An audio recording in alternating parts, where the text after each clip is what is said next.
전세 사라지는 시대, 중년 실거주의 정답은 어디일까? 어제 오후 부동산 중개사무소 앞을 지나다 한 부부의 대화를 들었습니다. 60 초반으로 보이는 부부였는데 남편이 답답한 목소리로 말했습니다. 전세는 이제 없다던데 우리 집 팔고 어디로 가야 할까요? 중개사가 고개를 저으며 대답했습니다. 요즘 전세 나오는 곳이 거의 없습니다. 다들 월세로 돌리고 있어요. 그 순간 부부의 얼굴에 걱정이 가득 번졌습니다. 그 모습을 보며 깨달았습니다. 전세가 사라지는 이 시대에 중년들의 주거 고민이 얼마나 깊은지를 집으로 돌아오는 길에 생각했습니다. 우리 세대는 평생 전세로 살다가 내 집 마련을 했습니다. 전세는 당연한 선택지였습니다. 하지만 이제 그 전세가 사라지고 있습니다. 집을 팔고 옮겨 살려 해도 전세 매물이 없습니다. 월세로 가자니 부담스럽고 계속 보유하자니 관리가 힘듭니다. 이럴 때 중년의 실거주 선택은 어디로 가야 할까요? 혹시 여러분도 같은 고민을 하고 계신가요? 지금 사는 집을 팔고 작은 집으로 옮겨야 하나?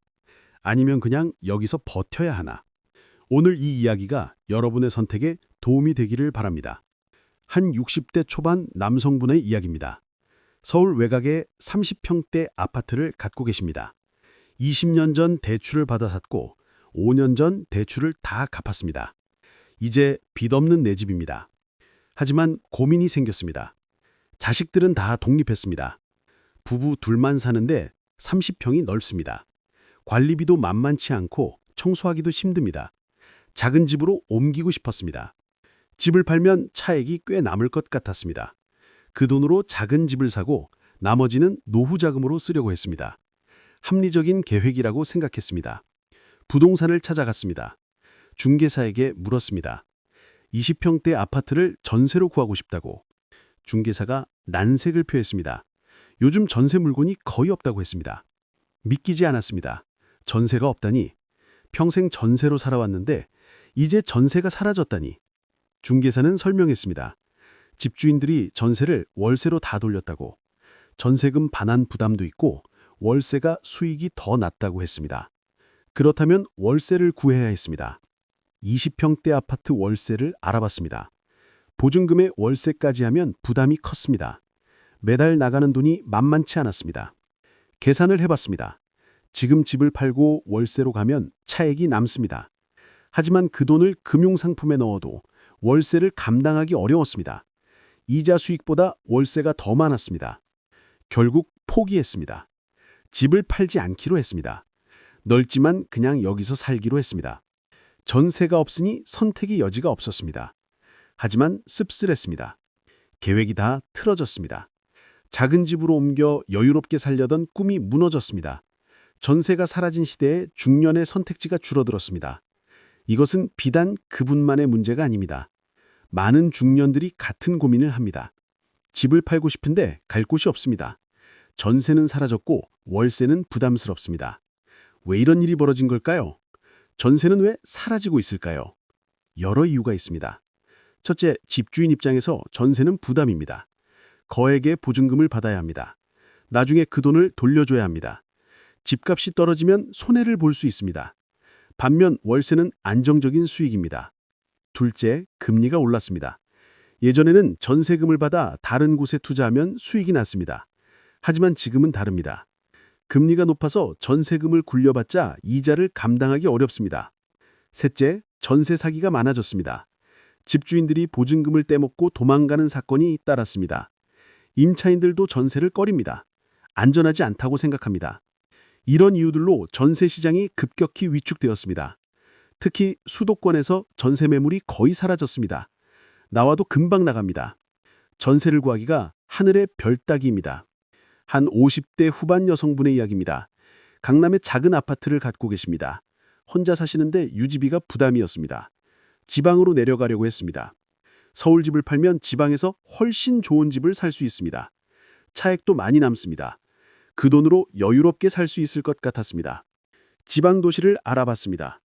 괜찮은 아파트가 많았습니다. 서울 집값의 절반도 안 됐습니다. 마음에 드는 곳을 찾았습니다. 하지만 문제가 있었습니다. 서울 집이 팔리지 않는 것입니다. 매물을 내놨지만 몇 달이 지나도 연락이 없었습니다. 가격을 낮췄습니다. 그래도 안 팔렸습니다. 이유를 알아봤습니다. 전세가 없으니 매수자가 없는 것이었습니다.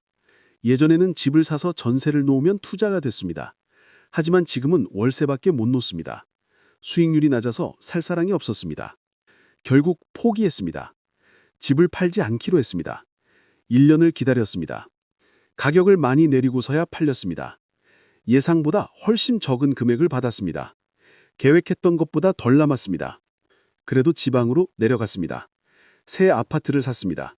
서울보다 넓고 좋았습니다. 하지만 마음 한구석이 불편했습니다. 서울 집을 너무 싸게 판 것 같았습니다. 더 큰 문제는 외로움이었습니다. 지방은 아는 사람이 없었습니다. 서울에 있던 친구들과 멀어졌습니다. 문화 생활도 제한적이었습니다. 병원도 불편했습니다. 1년을 살아보니 후회가 들었습니다. 돈은 조금 남았지만 삶의 질이 떨어졌습니다. 서울에 그냥 있을 걸 하는 생각이 들었습니다. 이렇게 전세가 사라지는 시대에 중년의 선택은 쉽지 않습니다. 어디로 가야 할까요?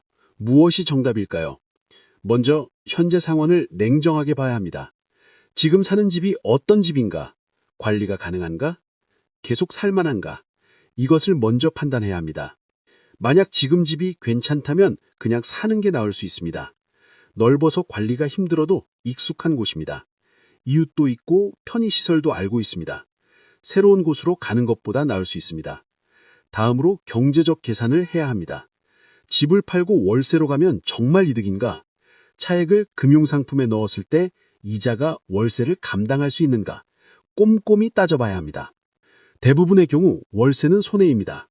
매달 나가는 돈이 크기 때문입니다. 장기적으로 보면 차액을 닦아먹습니다. 그렇다면 집을 보유하는 게 낫습니다. 세 번째로 건강을 고려해야 합니다. 나이가 들면 병원이 가까워야 합니다. 대중교통도 편해야 합니다. 지방으로 내려가면 이런 것들이 불편합니다. 또한 관계도 중요합니다. 친구들이 있는 곳, 익숙한 곳, 이런 것들이 노년의 삶의 질을 결정합니다. 돈만 보고 결정하면 후회할 수 있습니다. 한 70대 초반 부부의 이야기입니다. 서울에 오래된 아파트를 갖고 계십니다. 재건축 대상 단지입니다. 집은 낡지만 입지가 좋습니다. 자식들이 권했습니다. 집을 팔고 지방으로 가라고. 좋은 집에서 편하게 살라고. 하지만 부부는 거절했습니다. 이유가 있었습니다. 이 동네에서 40년을 살았습니다. 아는 사람이 많았습니다. 단골 식당도 있고 친한 이웃도 있었습니다.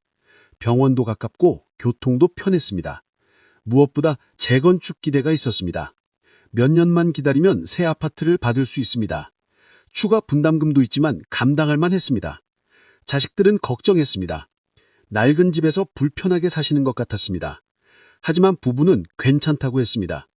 불편해도 여기가 좋다고 했습니다. 이제 재건축이 본격화되고 있습니다.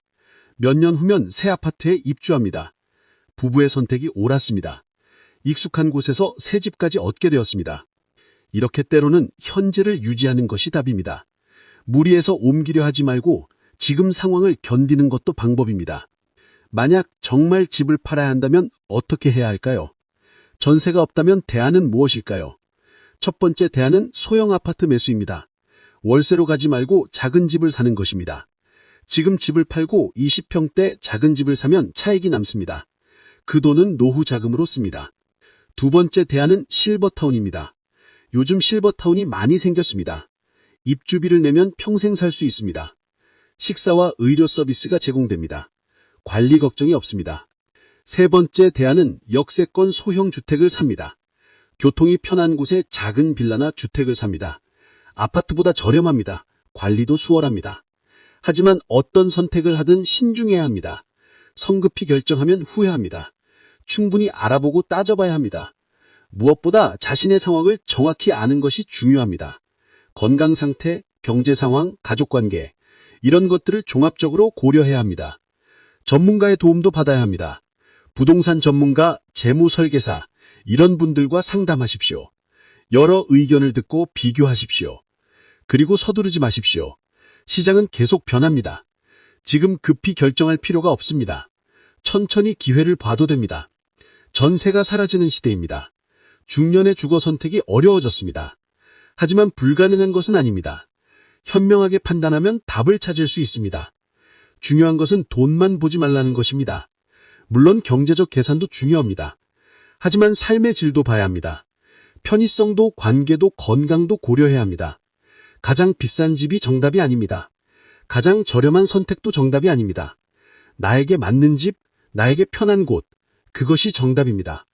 지금 여러분이 사는 곳을 다시 보아보십시오. 정말 옮겨야 할까요? 아니면 여기서 조금만 더 견디면 될까요?